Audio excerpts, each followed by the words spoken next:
In the shadow of medieval Europe's restless kingdoms, a new dynasty was about to emerge, one that would dominate England for more than 3 centuries and define the shape of the nation's monarchy, politics, and identity.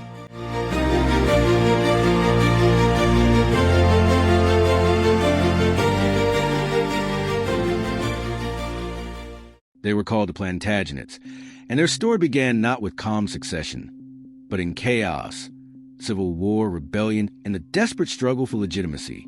The year was 1135, and England was in turmoil. King Henry I, son of William the Conqueror, had died without a legitimate male heir. His only surviving legitimate child was Matilda, the Empress, widow of the Holy Roman Emperor and now wife to Geoffrey of Anjou, a powerful French nobleman. But in a world that distrusted women in power, Matilda's claim was challenged. Henry's nephew, Stephen of Blois, seized the throne, plunging the realm into nearly 2 decades of civil war, a period known as the Anarchy. The Anarchy was more than a dynastic feud. It was a brutal, lawless time when barons fortified castles, armies ravaged the countryside, and royal authority all but collapsed. Chroniclers describe England as a land without law or justice. Yet from this chaos would rise a new order, one born from ambition, intellect, and sheer willpower. When Matilda's son, Henry Plantagenet, landed in England in 1153, he was just 20 years old, but already a man of formidable talent and determination. By the following year, Stephen had agreed to recognize Henry as his heir, ending the Long War. In 1154, Henry was crowned King Henry II of England, founding the Plantagenet dynasty. He was the first of a line that would rule England for over 300 years, through triumph, tragedy, and transformation. Henry II was no ordinary king. The son of an Angevin father and a Norman mother, he inherited vast lands across France, Anjou, Maine, and Touraine, and through his marriage to Eleanor of Aquitaine, one of the most powerful women in Europe, he gained control over Aquitaine as well. Together, their domain stretched from the Scottish border to the Pyrenees. This sprawling realm became known as the Angevin Empire, making Henry one of the most powerful monarchs in Christendom. Yet power always invites conflict, and Henry's reign was defined as much by internal strife as by expansion. He was a reformer, a king determined to impose royal authority over lawless nobles and an often corrupt clergy. He reorganized the courts, introduced the common law, and established royal justice as a foundation of governance. These reforms would shape English law for centuries. But Henry's ambitions soon collided with his closest ally and later his greatest rival, Thomas Becket, Archbishop of Canterbury ***, once Henry's loyal chancellor. Becket resisted the king's attempts to control the church. Their quarrel became a deadly contest of wills, culminating in Becket's infamous murder in Canterbury Cathedral in 1170 by knights who believed they were acting on Henry's wishes. Becket's death shocked Christendom, and Henry's reputation never fully recovered. While Henry fought to impose order, his own family tore itself apart. Eleanor of Aquitaine, brilliant, strong-willed, and politically astute, had given him 8 children, many of whom inherited their parents' ambition, but none of their restraint. Henry's sons, Henry the young king, Richard, Geoffrey, and John, rebelled repeatedly against their father, often with Eleanor's support. It was a dynasty built on genius and pride, but also on rivalry and betrayal. When Henry died in 1189, exhausted and broken by his son's treachery, the crown passed his most famous heir, Richard I, known as Richard the Lionheart. Charismatic, fearless, and idealistic, Richard embodied the chivalric ideals of his age. His reign, however, was dominated not by domestic rule, but by adventure. He spent little time in England, instead leading the Third Crusade to the Holy Land to reclaim Jerusalem from Saladin. Though he never achieved complete victory, his courage and leadership became legendary. Richard's reign reflected both the glory and the fragility of the Plantagenet Empire.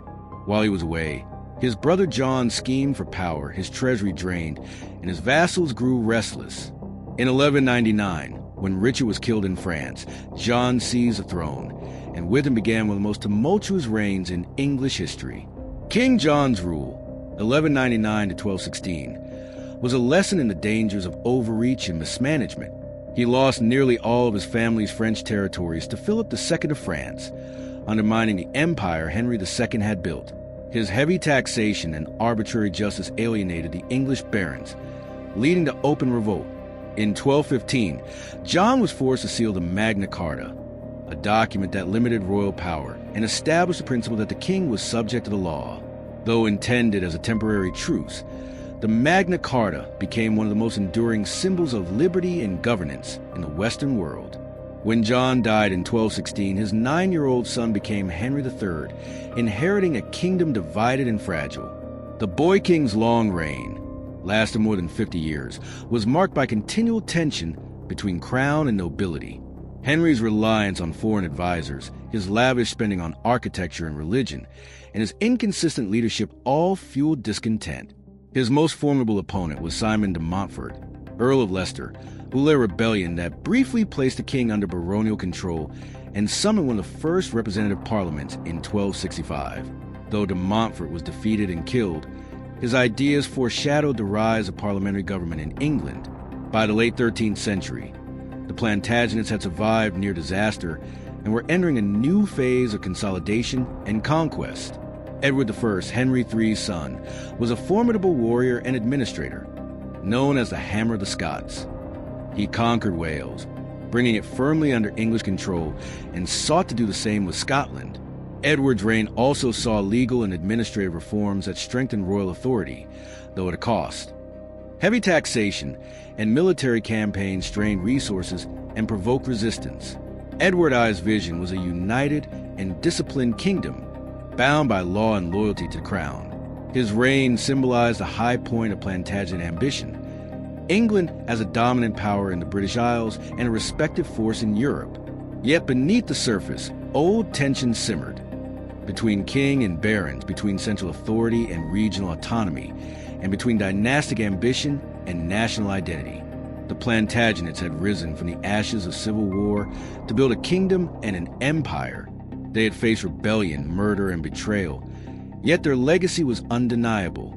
They established the foundations of English law, expanded royal governance, and brought the monarchy to unprecedented power. But their triumphs carried within them the seeds of future conflict. As the 14th century approached, the dynasty stood at its zenith, but also on the brink of new storms. War with France, rebellion at home, and the rivalries that would one day tear the royal house apart. The story of the Plantagenets was far from over. Their next generations would bring both glory and tragedy, knights and kings, victories and defeats, and ultimately, the making of England as a medieval superpower. The Plantagenets had forged an empire that spanned from the Scottish border to the Pyrenees, but power won through ambition is never easily kept. Beneath their grandeur lay jealousy, betrayal, and the unending hunger for dominion. As the 13th century gave way to the 14th, the dynasty stood at a crossroads. The line of kings descended from Henry II had proven both brilliant and disastrous. Lawmakers and conquerors, poets and tyrants. Now, as new generations took the throne, England faced both its greatest glories and its darkest trials. When Edward I, known to history as Longshanks and the Hammer of the Scots, took the throne in 1272, he embodied the might of the Plantagenet name. Tall, commanding, and fiercely intelligent, he sought to create a unified kingdom under firm royal control. His campaigns in Wales crushed the resistance of the native princes. The last independent Welsh ruler, Llywelyn ap Griffith, fell in 1282, and Edward's imposing castles at Carnarvon, Conwy, and Harlech symbolized English dominance. Edward's reign was not merely martial. It was administrative and visionary. He reformed the legal system, standardized taxation, and strengthened Parliament, calling knights and burgesses to counsel alongside the nobles. For the first time, England began to resemble a national monarchy, governed by law and consent as much as by feudal might. Yet Edward's ambitions extended northward to Scotland, where succession disputes gave him the opportunity to assert overlordship. When the Scottish crown became vacant, Edward attempted to place his chosen candidate, John Balliol, on the throne. But Scottish resistance, led by William Wallace and later Robert the Bruce, turned Edward's campaign into a long and bitter war. Though he achieved temporary victories, the conflict would outlast him. When Edward died in 1307, on campaign near the Scottish border, he left behind a kingdom powerful yet overextended. and a son ill-prepared to inherit his father's mantle. Edward II could not have been more different from his father. Where Edward I was resolute and disciplined, his son was impulsive and emotionally driven.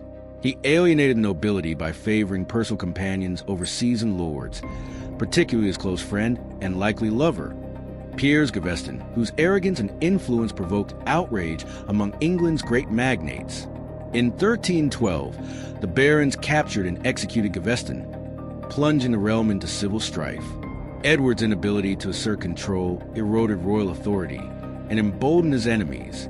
His reign reached its lowest point at the Battle of Bannockburn in 1314, where Robert the Bruce's Scottish forces dealt the English a humiliating defeat, securing Scotland's independence and shattering the myth of Plantagenet invincibility. Amid this humiliation, new factions emerged. The powerful Marcher lords, notably the Despensers, exploited Edward's weakness, ruling through intimidation and patronage. Resentment grew until even Edward's own queen, Isabella of France, turned against him. Sent to France on a diplomatic mission in 1325, Isabella refused to return. Instead, she allied with the exiled noble Roger Mortimer, raising an army to depose her husband. In 1326, Isabella and Mortimer invaded England. Edward's regime collapsed almost overnight. The king fled, was captured, and forced to abdicate in favor of his teenage son, Edward III. Months later, Edward II met a grim fate, murdered in Berkeley Castle under mysterious and brutal circumstances. Whether or not Isabella ordered his death, the message was clear: royal authority could fall as swiftly as it rose. When Edward III was crowned in 1327, he was just 14 years old, his mother and her lover ruling in his name. But as he matured, Edward grew determined to restore the honor and independence of the crown. In 1330, in a dramatic coup, he arrested Mortimer and executed him for treason. Isabella was spared but confined to comfortable exile. England had a new king, one who would define the age. Edward III's reign, 1327 to 1377, marked the resurgence of the Plantagenet monarchy.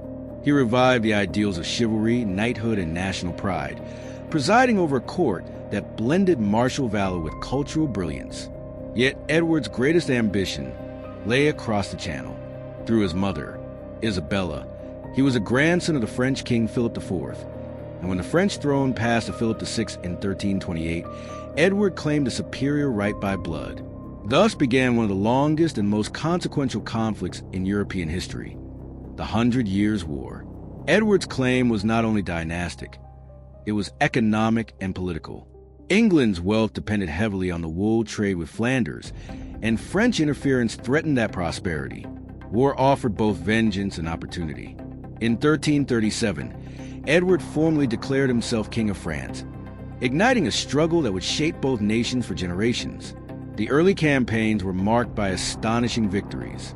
At the Battle of Crécy, 1346, English longbowmen decimated French knights, demonstrating the tactical superiority of discipline and technology over chivalric tradition. 2 years later, Edward's forces captured Calais, a foothold on the continent that will remain in English hands for more than 2 centuries. These triumphs transformed Edward's reputation into that of a warrior king, the embodiment of medieval kingship at its height. At home, Edward strengthened royal institutions and promoted loyalty through the language of honor and valor. He founded the Order of the Garter in 1348, an elite fellowship of knights bound by chivalric ideals and royal service. The motto, Honi soit mal y pense, shame on him who thinks evil of it, became a symbol of Plantagenet pride and unity. But Edward's reign was not without tragedy. In 1348, the Black Death swept through England, killing nearly half the population. The social and economic fabric of the country was torn apart. Labor shortages, rising wages, and shifting power between classes transformed English society. Yet Edward's government endured, adapting to the new realities of a changed world. Edward's military glory continued through his eldest son, Edward, the Black Prince, whose victories at Poitiers in 1356 reaffirmed English dominance. There, the Black Prince captured the French King John II, forcing a peace that recognized vast English holdings in France. At the height of Plantagenet power, England appeared unstoppable, yet success carried its own dangers. The later years of Edward's reign were marked by exhaustion, both of the king himself and of his realm. The cost of endless war drained the treasury, and new social tensions simmered beneath the surface. The Black Prince, once the hope of the dynasty, fell ill and died before his father, leaving his young son, Richard, as heir. Edward III died in 1377, aged 64, after a reign of half a century. His achievements were monumental. He had restored the monarchy's prestige, redefined England's place in Europe, and nurtured a sense of national identity that transcended feudal loyalties. Yet his death also exposed the fragility of the Plantagenet system. The empire he built in France was already crumbling. His nobles were restless, and the new king was a child. The Plantagenets had reached their zenith, but the forces that would one day destroy them were already gathering. The next generation would inherit both the glory and the burden of Edward's legacy, a proud, divided kingdom poised between greatness and ruin. The story of Edward I, Edward II, and Edward III reveals the dual nature of Plantagenet power, visionary leadership shadowed by human frailty. Edward I built a kingdom of law and conquest. Edward II nearly lost it through weakness and favoritism. Edward III reclaimed it with brilliance and ambition. Together, their reigns formed the crucible of English identity, a blend of feudal tradition, national consciousness, and emerging statehood. Under their rule, Parliament evolved, warfare transformed, and the idea of England began to take shape, not just as a realm, but as a people. Yet their triumphs were fragile. The 100 Years' War, though glorious in its early stages, will become a drain on the nation's spirit and resources. The seeds of discontent sown by war, taxation, and shifting power would eventually erupt into rebellion, civil conflict, and dynastic collapse. The Plantagenet crown was magnificent but heavy, its gold lined with blood and burden. For every victory at Crécy or Poitiers, there was a Bannockburn or a Berkeley Castle. For every reform or triumph of law, there were rebellions, betrayals, and the haunting uncertainty of succession. As England entered the late 14th century, the Plantagenet story turned inward, from conquest abroad to crisis at home. The next kings would face rebellion, tyranny, and civil war. The crown itself will become both the prize and the curse of their line. The turbulent crown had survived generations of warriors and dreamers, but the age of glory was fading. Ahead lay darkness, the descent into revolt, deposition, and the long, bloody twilight that would end the mightiest dynasty England had ever known. Every dynasty rises in fire and falls in shadow. For the Plantagenets, who once ruled an empire stretching from Scotland to the Pyrenees, their end would come not in a single moment, but through generations of pride, rivalry, and a relentless struggle for the crown itself. What began with Henry II's brilliance and Edward III's glory would unravel in rebellion, deposition, and war. This is the story of how England's greatest royal house destroyed itself from within. In 1377, when Edward III died, his 10-year-old grandson ascended the throne as Richard II, the last direct heir of the main Plantagenet line. He was the son of Edward the Black Prince, England's most celebrated warrior, and was expected to inherit both his father's valor and his grandfather's authority. But Richard's reign would reveal another legacy, the dangers of unchecked pride and fragile rule. At first, Richard's government was dominated by his uncles, especially John of Gaunt, Duke of Lancaster, a powerful and ambitious man who would become both protector and rival. The young king faced a nation weary of war and burdened by taxes. The 100 Years' War had drained England's treasury, and new levies to fund campaigns in France provoked anger among the common people. In 1381, that anger exploded. Led by Wat Tyler and inspired by the radical preacher John Ball, thousands of peasants rose in revolt. The Peasants' Revolt swept across southern England, burning manors, killing officials, and marching on London. At just 14, Richard met the rebels face-to-face at Smithfield, showing remarkable courage. "You shall have no captain but me," he declared. His calm negotiation diffused rebellion. But when its leaders were executed afterward, the memory of betrayal lingered. As Richard matured, he became increasingly autocratic. He surrounded himself with favorites and dismissed his most powerful nobles from court. His pursuit of personal majesty, his divine right to rule, alienated the aristocracy, who saw him as vain and arbitrary. In 1387, the Lords Appellant, a group of powerful nobles, rose against him, executing several of his advisors and forcing him to submit. But Richard was patient, and vengeance came later. In the 1390s, he consolidated power, exiling rivals and silencing dissent. His rule turned from regal to tyrannical.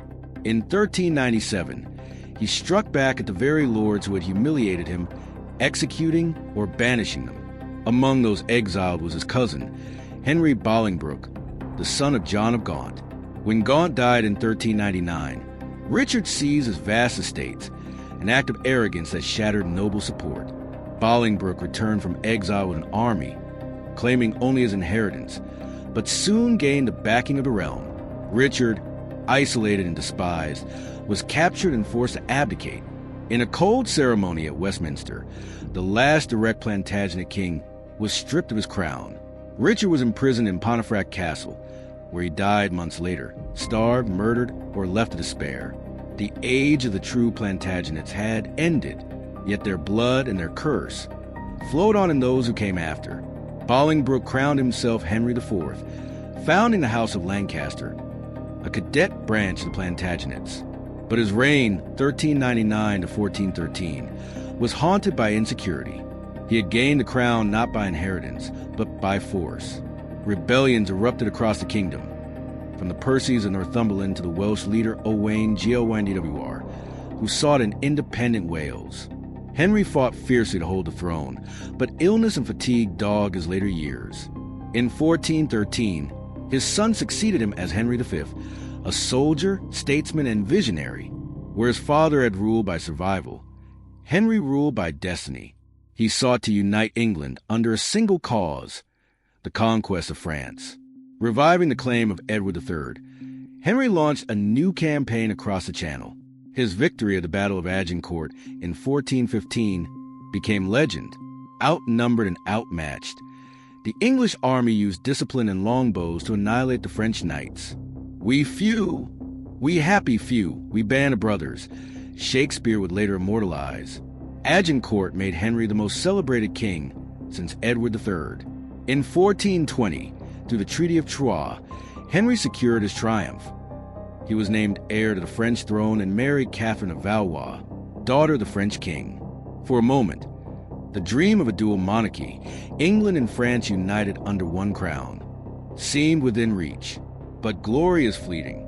In 1422, at the height of his power, Henry V died suddenly, aged just 35, leaving his infant son, Henry VI, to inherit two kingdoms and an impossible legacy. Where Henry V was iron and fire, his son was shadow and silence. Henry VI was pious, gentle, and utterly unsuited for brutality of kingship, crowned as both King of England and France. He came of age in a world of intrigue, betrayal, and endless war. The English victories in France soon began to crumble. Inspired by Joan of Arc, the French rallied, reclaiming territory city by city. By 1453, all that remained of England's French possessions was Calais, the rest lost to a resurgent France. At home, Henry's weakness bred chaos. Noble factions vied for control of the crown. The most dangerous of these was led by Richard, Duke of York, a descendant of Edward III through a different branch of the family. Richard believed his claim to the throne was stronger than Henry's, and as the king sank into bouts of mental illness, the kingdom descended into disorder. The court split between Lancastrians loyal to Henry VI and his ambitious Queen Margaret of Anjou and Yorkists, who rallied around Richard of York and later his sons, Edward and Richard. The result was civil war, a brutal conflict known as the Wars of the Roses. The name came from the emblems of the rival houses, the red rose of Lancaster and the white rose of York. But the war was not merely about symbols. It was a fight for survival, power, and vengeance. The first phase of war began in 1455 at the Battle of St. Albans, where the Yorkists triumphed, but the conflict ebbed and flowed for decades. In 1460, Richard of York was killed at Wakefield, but his son seized victory soon after. In 1461, he was crowned Edward IV, the first Yorkist king of England. Edward was young, handsome, and shrewd, a warrior like his ancestors, but politically cunning. He brought stability for a time, crushing Lancastrian resistance and securing alliances abroad. Yet the ghost of the past lingered. His brother, George, Duke of Clarence, turned traitor. His friend, Richard Neville, the Kingmaker, rebelled and briefly restored Henry VI to the throne in 1470. But Edward returned, defeated his enemies, and reclaimed power. In 1471, Henry VI and his son were both dead, murdered in the Tower of London. The Lancastrian line was extinguished. For a brief moment, York seemed triumphant. But dynasties born in blood rarely find peace. When Edward IV died suddenly in 1483, his young son was declared king as Edward V. Yet within months, the boy and his brother vanished, imprisoned in the Tower of London, never to be seen again. Their uncle, Richard, Duke of Gloucester, seized the throne as Richard III. Richard's short reign, 1483 to 1485, remains one of the most controversial in English history. Some saw him as a reformer and capable ruler, others as the murderer of children and usurper of a sacred crown. The truth remains clouded by legend and propaganda, but his rule ended in blood. In 1485, a new challenger landed on English shores. Henry Tudor, a distant Lancastrian claimant exiled for years in Brittany. At Bosworth Field, the fate of the Plantagenet dynasty was decided. Richard III led his army bravely, refusing to flee even as the tide turned against him.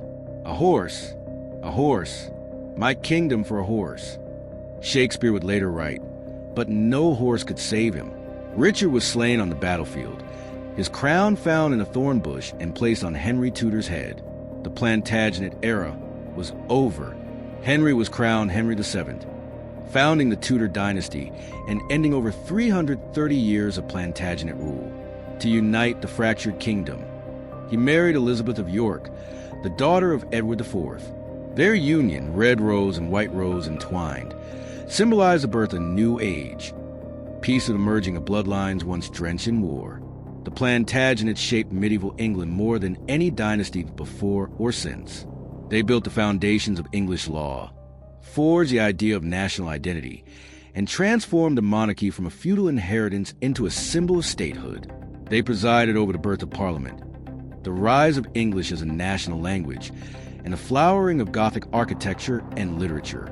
Yet their legacy is also one of contradiction, vision and cruelty, reform and tyranny, unity and destruction. From Henry II's empire to Richard III's battlefield death, their history is a mirror of human ambition, the relentless pursuit of power and the heavy cost of wearing the crown. In the ruins of their wars, England was reborn. The Tudors would rule with the lessons of Plantagenets in their blood. Lessons written not in ink, but in centuries of struggle, betrayal, and redemption. The House of Plantagenet had fallen, but its legacy endured. Its kings built the idea of England, and its fall cleared the way for a new chapter in history. For more than 300 years, the Plantagenets had defined the meaning of monarchy, and when their time ended, nothing in England would ever be the same again. And so ends the story of the Plantagenets, a dynasty that rose from the chaos of civil war to rule with brilliance, courage, and cruelty. For more than 3 centuries, they shaped the fate of England, built its laws, fought its wars, and defined its very soul. From Henry II's empire to Richard III's fall at Bosworth, their legacy is carved into every stone castle, every royal seal, and every line of history that followed. They were kings and conquerors, dreamers and destroyers, the architects of England's medieval destiny. Their story reminds us that power always comes at a price, and that even the greatest houses can crumble under the weight of their own ambition. But the end of one house is never the end of history. From their ashes rose a new dynasty, the Tudors, who would take England from the medieval world into the dawn of empire. The Plantagenets may have fallen, but their blood, their laws, and their legend live on.